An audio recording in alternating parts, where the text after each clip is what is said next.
Good evening, everyone, and good Thursday, and thank you for being here. Don't go anywhere, because right after a few words from a few of our sponsors, we're going to go straight to today's visit from Governor Beshear and Rocky Adkins, as they not only came to talk about individual assistance through FEMA, but as well brought a very big check and spent the morning with several local and state leaders on the governor's way through eastern Kentucky. So please, again, stay tuned, and I'll be right back with this special presentation. Go with All Pro, and you'll always get a perfectly finished project backed by decades of experience and thousands of satisfied customers. Always with the best prices on everything from small to large remodels, bathrooms to kitchens to entire homes, or turnkey new construction on everything from garages, homes to retail space. And seamless gutters too. And All Pro still offers 0% financing for up to 18 months and long-term low interest rates on those big projects. For an estimate, call this family-owned business today. Welcome to East Kentucky's premier vape and CBD shop, offering all natural tobacco alternatives and everything vape and smoke shop related. Everything you're looking for and everything you're not. Best quality, best prices, best service. Come to Appalachian Smoke Shop for all your tobacco alternatives and accessories, as well as products like CBD, kratom, and legal THC that people are telling us they're using to treat pain, anxiety, depression, difficulty sleeping, and lack of energy, as well as just for overall wellness. Make it your one stop, Appalachian Smoke Shop. Jesse Rudd and his staff at Parkway Pharmacy are proud to announce the newest member of their team, and yours, pharmacist Dustin Jones, who's actually the grandson of Janet and the late Paul Jones of Dixie in Salyersville. And his addition of over 12 years of experience in inpatient and outpatient services gives you unmatched availability and care when it comes to your health and medication. Parkway Pharmacy, where you can always talk to a pharmacist when you need one.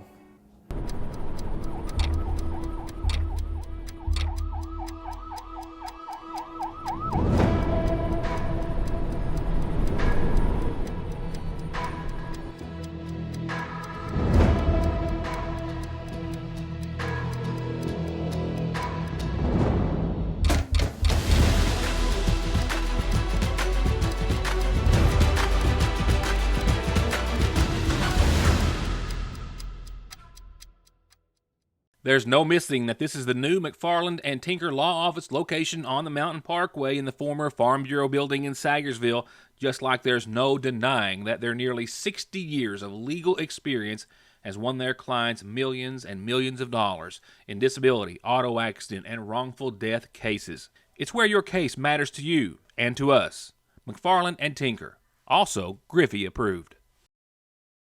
Spring is always the time for new beginnings and redecorating, or at least adding a few new favorite pieces to your home decor.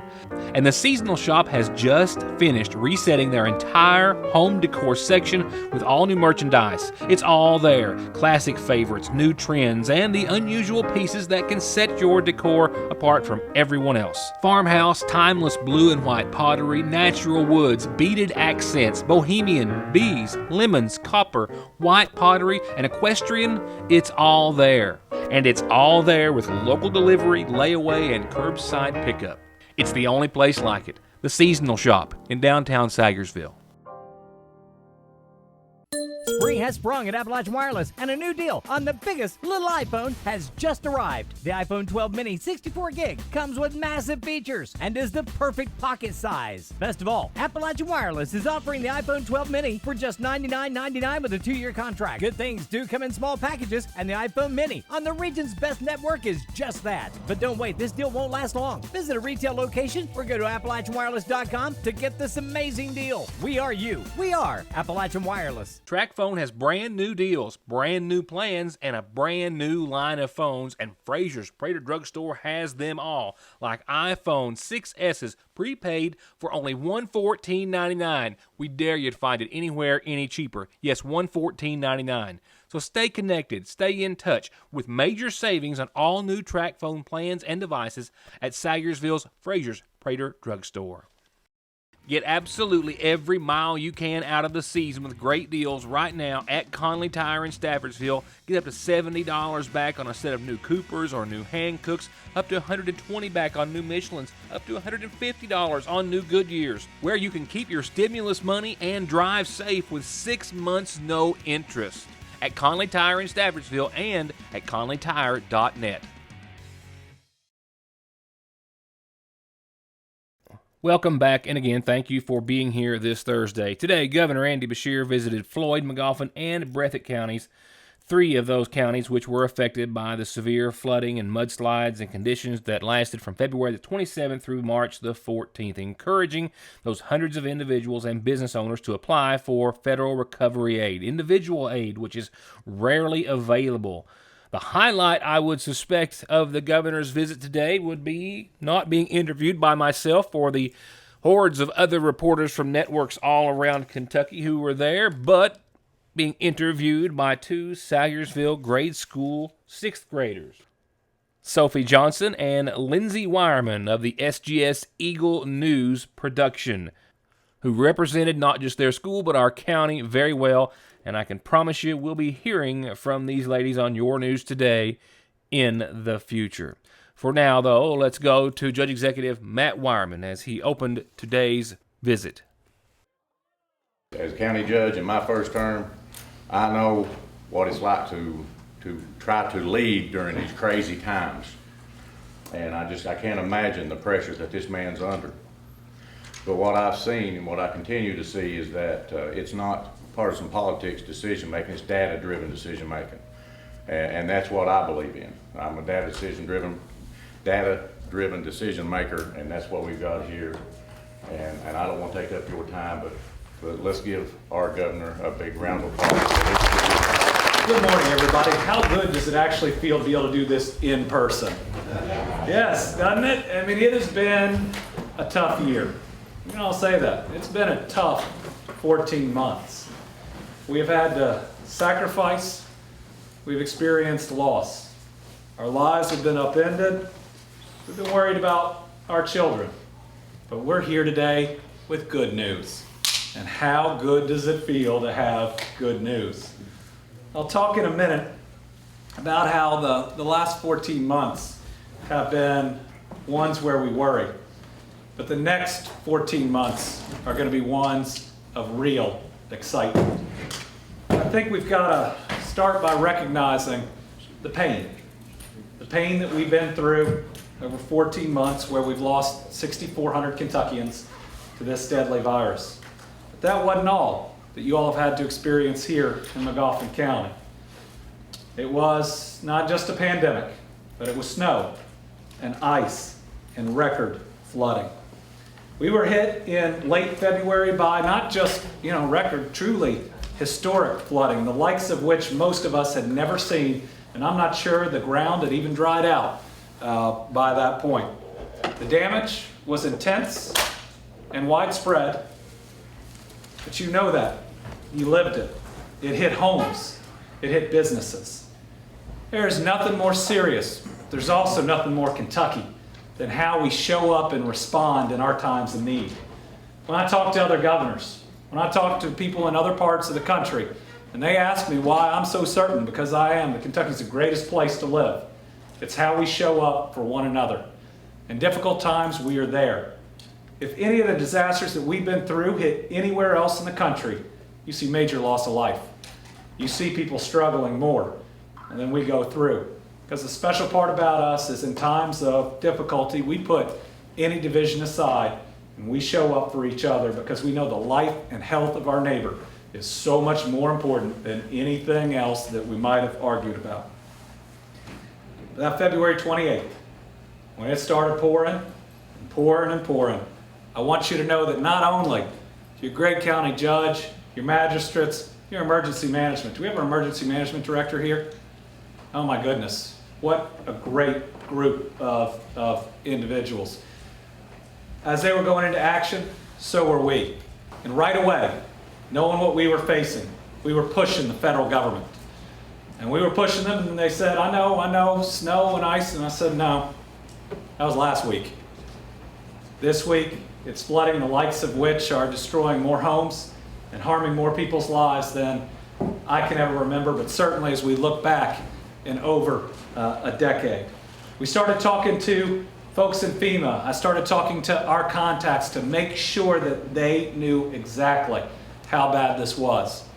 And after pushing and pushing, I got a chance to talk to the president directly, to tell him about the number of homes that had been washed out and about how serious and significant it was, about how we had towns and areas of all of our counties underwater for days. And what we saw the end of last week was nothing short of amazing. It wasn't just the large number of counties that are growing that got public assistance, meaning our roads and our infrastructure. You all seen how these floods just wash out a road that we put tens of thousands of dollars into, and we're going to get help from the federal government for that. But for one of the only times in our lifetime, I think the first time in at least 10 years, we got individual assistance for this county.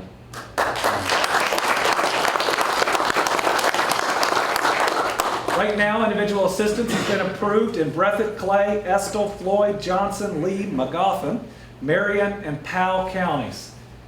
When we think about it, what does it mean?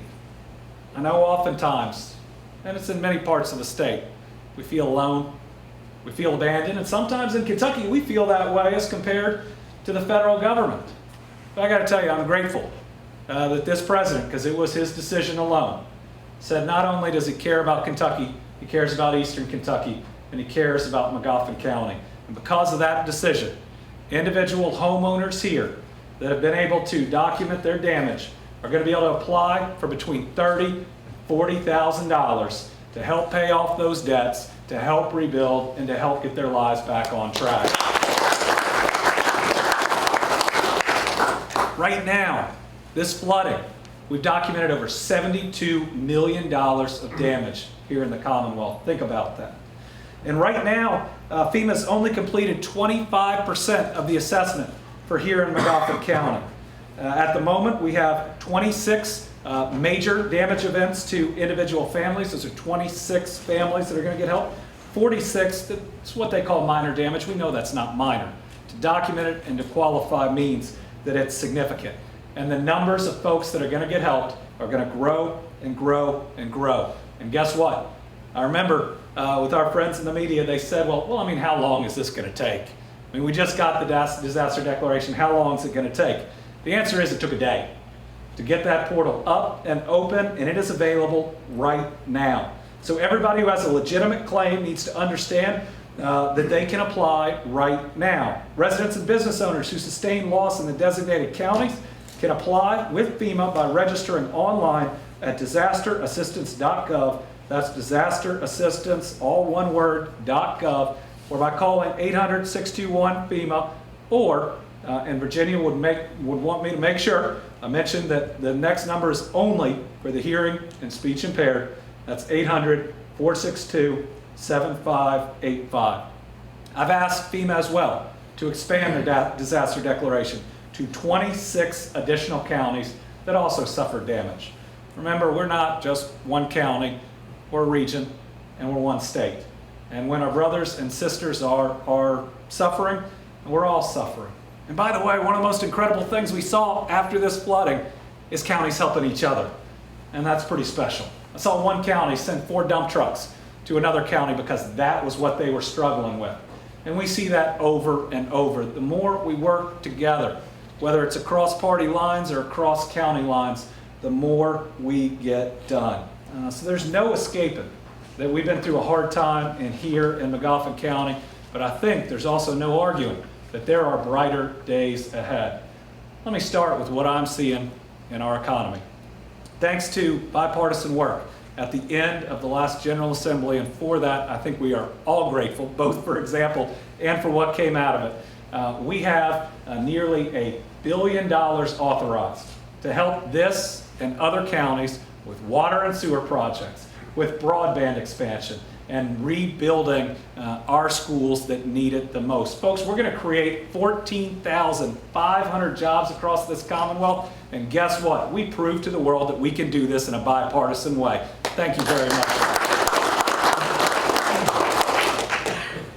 outside of this flooding, we have been committed to addressing needs in communities. One of those major needs is infrastructure. We were very close this year, and I hope we get closer next year to making the real types of investments that are necessary to address those challenges on an ongoing basis. But last week, I was able to announce $23 million to improve highway safety near schools across our state. Think about it. When we look at our roads, when we think about what they're for, oftentimes we think cargo. But what's our most precious cargo? As a dad of a 10 and 11-year-old that get dropped off at school every day, no question in my life, it's them. And so when we set a priority to what projects are most important, let's make sure those kids get to school safely every day and return to school safely every day. And how excited is it that they are back in school and are going to finish this year in person?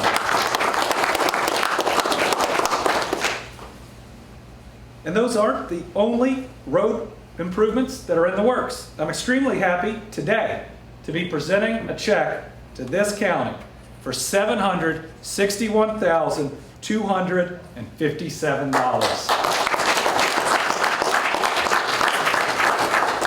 That is a part of a total statewide of $5 million of discretionary spending, so y'all did pretty well here in Magoffin County.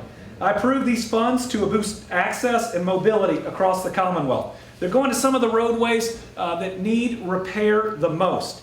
Here in Magoffin, this money will pay for resurfacing on a dozen county roads, including West Puncheon Creek, including Painter's Lick, and Holderby. Holderby? All right, and Holderby Branch. All I know is it's going to be beautiful once we're done with the work. These streets are vitally important to you, and that's why they were applied for by your county judge. They were supported by your state officials, and we were excited that we could listen. So I know we've got Judge Wireman here, and we are going to officially present, I think, the biggest check I'm giving out today, $761,267. And if our state representative would like to come up here and accept that with us, we appreciate your work. Great.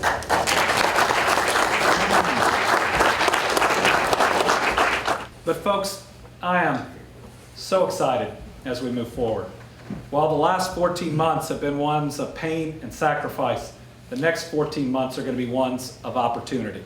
This post-COVID world is going to be different than the world was before, so why not us? Why not now? Why not here in Magoffin County and in Eastern Kentucky? You know, our newest publicly traded company in Kentucky, and that's hard to get publicly traded, is in Eastern Kentucky with AppHarvest. I mean, that tells us that the chance is there. With the Mountain Parkway going to be 4 lanes all the way to Salyersville, I think it's the chance for this area to truly take off, and I want to tell you I'm committed, and we are seeing it every day. We're seeing bigger opportunities than ever before. I think 6 different opportunities right now that I've talked to folks for more than $1 billion of investment in Kentucky. And we are seeing people take a look at different parts of Kentucky, knowing that their investors want to see their dollars spent with purpose. Not just to help a growing company or a newly located company, but helping to transform a community. So I think our opportunity in this post-COVID world, in the next 14 months when New York and LA aren't so attractive because of their density, I think this is our time. You got my commitment that I'm gonna fight. I'm gonna fight for each and every one of those job opportunities. We're gonna show up. We're gonna do the work. We're gonna invest in water and sewer like never before. These dollars coming to the county and to this city, with state dollars on top of it, are gonna provide more clean drinking water, are gonna provide the types of sewer systems that can benefit our industrial parks and allow for more business. And we're gonna be able to do it all without raising anybody's bills. And I think that that's an exciting thing to be able to deliver. As we try to bring broadband to every single home, think about what our opportunity is gonna be. We've been through a heck of a lot, but I think our next chapter is gonna be really exciting. And y'all know that of course you're gonna be a part of it. Not just because it's the right thing to do, not just because Eastern Kentucky has been overlooked for too long, not just because I think we have more opportunity, but because Rocky Atkins sits 3 offices down from me. Now, Rocky is with us every day. One of the greatest hires that I could have ever made. And he is making sure every day that we are not only in tune with the disaster needs that seem to have occurred far too often, but that we are constantly looking at the new opportunities that are in front of us. So with that, I want to introduce you to my senior advisor and a great Eastern Kentuckian, Rocky Atkins. Well, first of all, thank everyone for being here today. It's good to be back in McGoffin County, good to be back in Sagersville. It's good to be back in Eastern Kentucky, to be very honest. I'm not only from Eastern Kentucky, as you all know, I live in Eastern Kentucky, and I am very honored to have the opportunity to work with a governor that understands that Eastern Kentucky's been forgotten for too long. Every day we talk about what can we do to bring hope and opportunity, what can we do to make sure that we can compete in our region, to bring about the very things that he just mentioned in a multi-billion-dollar company that's just getting started in Eastern Kentucky, a company in the agri-tech industry like AppHarvest. To be able to land in the regional airport and to be on US 23 and now the Mountain Parkway, John, which is going to be completed 4-lane here, but we're not done yet, are we? We're going to complete that 4-lane into US 23 on the Mountain Parkway, and this governor is committed to make sure that happens. Thank you. You know, the governor mentioned in Eastern Kentucky from time to time we get knocked down. Downturn of the coal economy, the impact that's had on our people. Tornadoes, floods, the ice storms. Man, I'm so proud of our people. We just keep getting up and dusting ourselves off and looking for that opportunity for our people to be able to achieve and to live in our region. I say this often to the governor, it infuriates me to see a region of Kentucky depopulating. That's wrong in America. That's wrong in Kentucky. This governor, every day on the front burner, we talk about how do we bring that hope and opportunity. And John Blanton, I want to thank you for working with us so closely. Absolutely. During this last session on many different things, and you folks need to know this. It's not about when I'm getting ready to talk about Democrats and Republicans. This is about people. This is about Kentuckians. And how do we better the lives of Kentuckians all across Kentucky, but how we bring hope and opportunity here again. How do we do it through infrastructure? How do we do it through our better schools to teach our children? How do we do it in quality of life for our people? And in this last budget session, to work together to pass an election reform bill that was bipartisan here to give people a better opportunity to participate in the process. This governor, John Blanton, the Secretary of State, worked across party aisles to make that happen. To pass a budget that's got $250 million in it for water and sewer all across Kentucky, but especially the language, John, that you made sure of for rural Kentuckians to say in underserved and unserved areas that don't have water and sewer. $300 million for broadband. Broadband to give connectivity, and this governor says that last mile in his administration will make sure that people have the connectivity through high-speed broadband, first class, to every house in this great Commonwealth of Kentucky. Again, to underserved and unserved areas. $300 million to make that happen. $127 million for school facility construction. And $75 million to renovate locally owned and operated vocational schools. Now folks, that's how you build a foundation, and that's how you build a foundation to build on for the future. I want to let you all know I do work with this governor every day, and we work closely every day on how we better Kentucky. This governor, I'm not saying it just because he's standing, this governor has Eastern Kentucky in his heart. And every day when we talk about how we lift up our region of Eastern Kentucky, this governor has the vision to help us with new economies, with innovation, with new opportunities, while we still support the coal industry and the energy sector that we have known all of our lives for generations. But we all know, and I'm standing here, somebody 30 years that worked in the coal industry, to tell you we've got to diversify. We've got to build new economies. We got to build new jobs of the future for our people. And we have the opportunity to do that because of the leadership of people like Governor Beshear and the leadership across party aisles with people like John Blanton. Judge, let me say this. Your leadership is appreciated. Your courage to step up to the plate and provide that leadership in our region is appreciated, and it doesn't go unnoticed. Thank you for being part of Team Kentucky. John, thank you for being part of Team Kentucky. And for everybody that sits on a fiscal court, a city council, a mayor, or in any leadership position, we're in this together. We're in it together. And when people do work together, this old point guard will tell you that great things happen. Great things are happening because Eastern Kentucky is on the front burner in the governor's office every day to help us recover, to rebound, to build back our region in a way that we all want it to be. I'm Eastern Kentucky from the top of my head to the bottom of my feet, and I'm proud of it. And thank you all so much for being here today. This governor has been in this region more than any place else that he's been in Kentucky. He's been in Eastern Kentucky. When we get out on the trail, yes, he goes other places. He's been here more in Eastern Kentucky than any other region across Kentucky. There's a reason for that. We're working every day to build that future of hope and opportunity for people to be able to put food on the table and a roof over their head. Thank you all so much. We'll take questions from the press individually, but again, let me end by just saying thank you. Oh my goodness, thank you.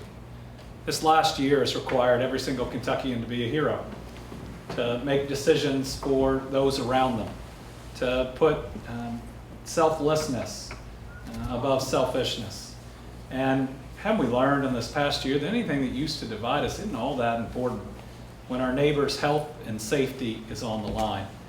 I hope we can take a little bit of that goodness, whether that's the green lights that we had, and I'm seeing a bunch of them as we drive. It's good for my soul. Whether those are what we did for people after the flooding. We can take just a little of that togetherness, a little of that best that you see of us in times of difficulty, and we can pay that forward. I think the sky's the limit. Thank y'all.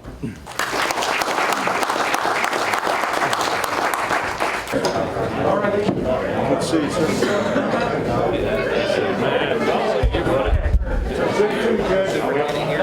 Could we pass it on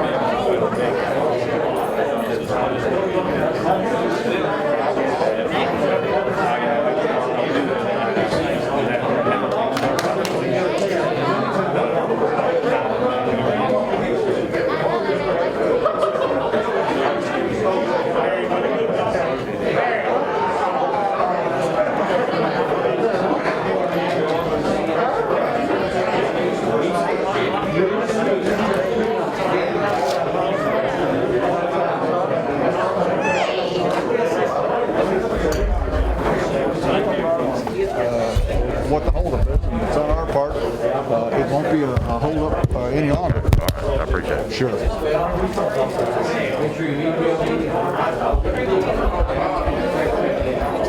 Two questions. McGoffin County largely survives and lives on small businesses. Do you foresee any other help coming down for small businesses on state or federal government level? Well, certainly we've seen state assistance in terms of restaurants, in terms of other types of venues. I push for more of that using our American Rescue Plan Act. The legislature approved water and sewer, which is going to help communities, and that'll help small businesses too, but did not approve the portion where we wanted to directly help small businesses impacted.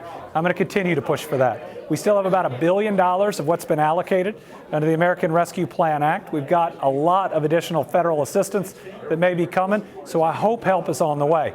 I'm going to push, but people should contact their senators and representatives and ask for this to be a part of that next allocation. Lastly, I don't know how you can plead with the public any more than you have to go and get a vaccine. I share your plea every day, but since I have you here in person, would you care to make a plea as we are trying to get everyone closer to that 2.5 million mark? 14 months after our very first case We have safe and effective vaccines, and more than half of all Kentucky adults have been vaccinated. That is a miracle. I mean, we are blessed. That has never happened before. And both our scientists, our public health officials, and I believe our God has been there for us during even this very difficult time. This is a blessing. We rarely see vaccines this effective. With the Pfizer vaccine just being proved more effective in the field than it was in the trials. We've seen death and serious illness almost eliminated, even to our most vulnerable. These things are a gift. And to fully defeat this virus, we need everybody to step up and take their shot of hope. But I get by this point that those who are going to get it because I say it's safe have probably already gotten it. Ask your doctor. Ask a friend that's already gotten it how their experience was. Go to somebody in your community you trust and get the good information. Don't read things that people send you on Facebook. That's not scientifically accurate data. Go to the people that you trust. I mean, every year, hopefully, you're going to a doctor to stay well. Ask them. I think they'll give you the good facts and then make the best decision you can. Thank you, Governor. Thank you for being here. Thank you all.